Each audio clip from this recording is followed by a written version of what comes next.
Think about it.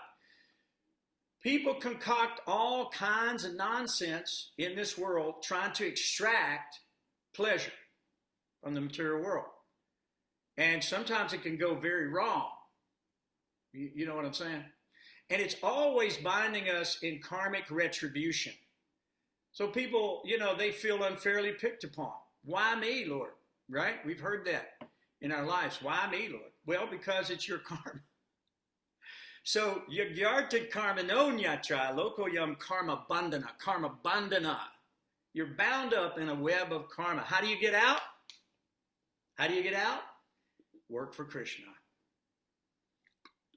And Krishna is going to recommend in this chapter some ways for you to get out. And we'll get to those in just a second. But here's the problem. For those, and by the way, there's really kind of only two schools, right? In personalism, pretty much atheism after that, avoidism. We know that those things are the spiritual master is trying to fight in the world. He's trying to bring people to the personal aspect of Krishna.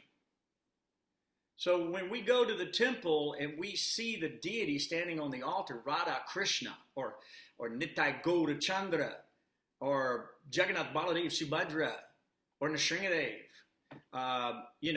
when we see the Lord in his personal aspect, it's not an idol. It's not a material thing. It may be made of marble, it may be made of brass, there may be oil paint, there may be some, whatever it is. But those things are now fully converted to the transcendental strata, because they're being used fully in the service of the Lord. Now, I got something for you that's going to blow your mind. When you're engaged in devotional service to the Lord, Prabhupada said that when your activities, where you go, you offer your food to the Lord, you go to the store, you buy boga for the Lord, you work for the Lord, you give some result of the work, you read the books, you're studying what the spiritual master is recommending, you're trying your best to follow it, you're chanting God's holy names. Guess what? If you can do that nonstop throughout the day, that's called samadhi. Prabhupada said you are in samadhi. You're no longer in the material world, because the contribution and the actual sacrifice burns up to ashes any karmic retribution that you might experience.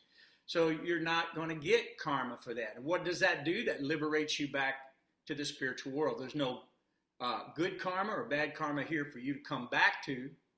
So therefore, you're in a position of transcendence. And you want to pass from this world in that mindset, remembering Krishna.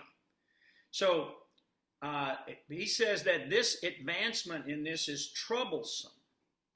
And to make discipline in the impersonal aspect is very difficult. So why would we want to take a very difficult path? Why would we want to do that when we have actually the elevator right back home, back to Godhead? Right? I mean, we really have an elevator. And that elevator, all we got to do is press that button of Krishna consciousness, climb on the elevator, and we're transcended back home, back to Godhead. Because the activities that we're performing are no longer material. Isn't that cool? And we develop divine qualities simply by associating with Vaishnavas, the deities, the holy name, the Shastra, Prashadam. All of these things are there to deliver us back home, back to Godhead, freedom from repeated cycle of birth and death, old age and disease, and misery in the material world.